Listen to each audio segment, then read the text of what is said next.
The man quickly emptied the magazine of bullets, and then used the hoof trimmer to dismantle all the cartridges, poured the powder inside on the used handkerchiefs, and wrapped them together with the cartridge cases, then stuck the hoof trimmer on the plastic steel pipe, and rubbed it frantically for more than 100,000 times, and then kicked off the valve, picked it up to get rid of the water inside, and then stuffed all the wrapped gunpowder into it, and then took off the socks that hadn't been washed for 10 years, and blocked the end of the valve with a tight seal. Then he loaded the last bullet into the gun, and snapped the muzzle into the other end of the valve, and then tied it firmly with duct tape. This a very powerful armor-piercing bullet was made. Then he removes the string from the sheet, and covers the explosive with the sheet to prevent it from getting wet. After all this, he picked up a stone and smashed it against the water pipe, and in less than a minute, he finally chiseled it open.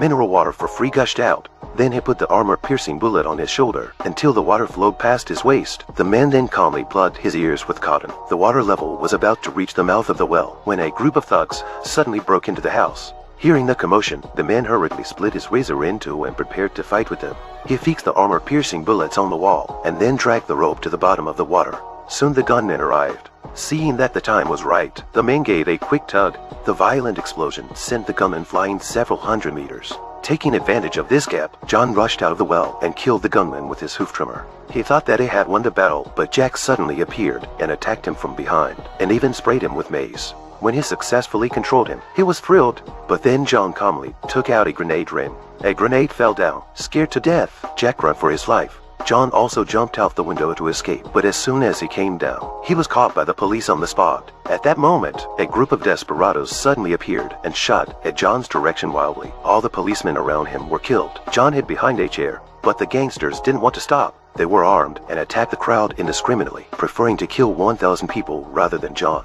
and even the police cars that came to support them. At that moment, a car was approaching rapidly. John grabbed a gun and shot the driver dead with a loaded gun on the sole of his foot. Then he broke his handcuffs and jumped to avoid the impact. While the robbers were still searching for John's location, a car suddenly approached them slowly. One of them was about to go forward to check, but suddenly he was shot by John, who was hiding in the car. Seeing that the train was about to leave, the robbers got into the car and followed John, then took the Gatling and shot at him. On the other side of the train, the other criminals have also rushed over. At this moment, John was already suppressed by the strong firepower and was trembling. At this critical moment, his partner Mary came in time. She drove the car and accelerated the enemy's car directly into the ground. But before they could take a breath, at that moment, another car crashed into them sideways.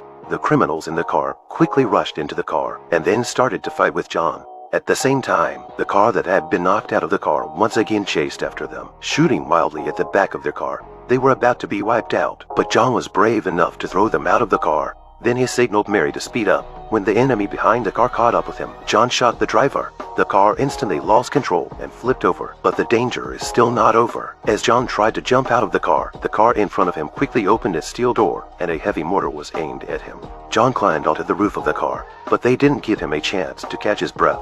Just as he was about to fire a second round, Mary, who had arrived, drove into it and broke it off. Then the car was pushed to the top and skidded rapidly. John ran for the rear of the train, as it was about to crash into the Pentagon in front of him. Just as the train is flipped over, Mary drifts in again. The man immediately jumped down and landed on the car, luckily escaping from death. Looking at the surrounding ruins, John put his hands in his pockets, not knowing what is called rivalry. This man is an agent of S-H-I-E-L-D, and during one of his missions, he accidentally discovered a flash drive that hid evidence of a crime within S-H-I-E-L-D.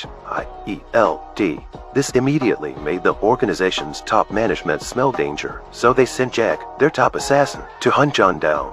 That's why the opening scene of the story happened. Unbeknownst to him, Jack had already kidnapped his family in order to retrieve the flash drive.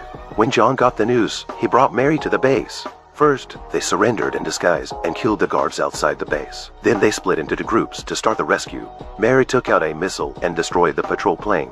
The noise attracted a lot of firepower. Then the boat girl broke through the front door. The guards shot at her. Unbeknownst to them, John was already inside. When Jack arrived at the scene, he found Mary alone. Sensing something bad, he immediately returned to the room where the hostages were being held. But by now, the whole floor had been wiped out. John had already brought his family to the roof of the building. They fought with the guards on the other side of the building. During the fight, his father was accidentally shot. He decided to stay and clean up the battlefield. so that John could get out in one piece. John had no choice but to take his daughter and jump off the bridge into the river. At that moment, Jack came after him and found his father dying.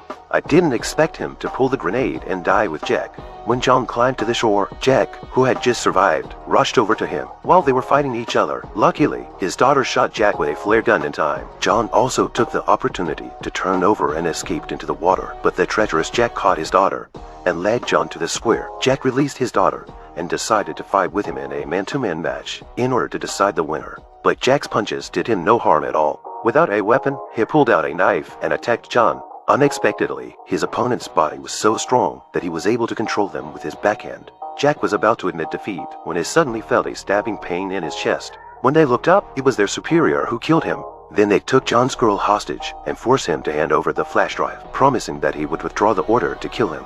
In this way, the flash drive, which hid a huge conspiracy, was destroyed by the higher-ups, and John left with his daughter.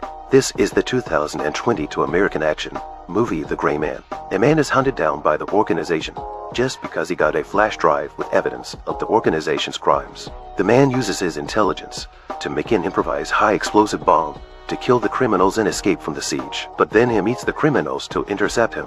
Luckily, his partner drove to meet him and he managed to escape. When he learns that his father and daughter have been kidnapped by the organization, he and his partner break into the base to rescue them. The father was shot and killed by the pursuers, buying time for him and his daughter to escape. He ended up in a fight with the agents. The top management of the organization showed up, shot the agent, asked him to give up the flash drive, and promised to give up their pursuit of him. In the end, he and his daughter lived together peacefully. This story tells us not to try to fight against the top of the organization, otherwise we may lose our loved ones. I'm Zero Sense Film. If you like this video, please give it a thumbs up, comment and subscribe to my channel. See you in the next video.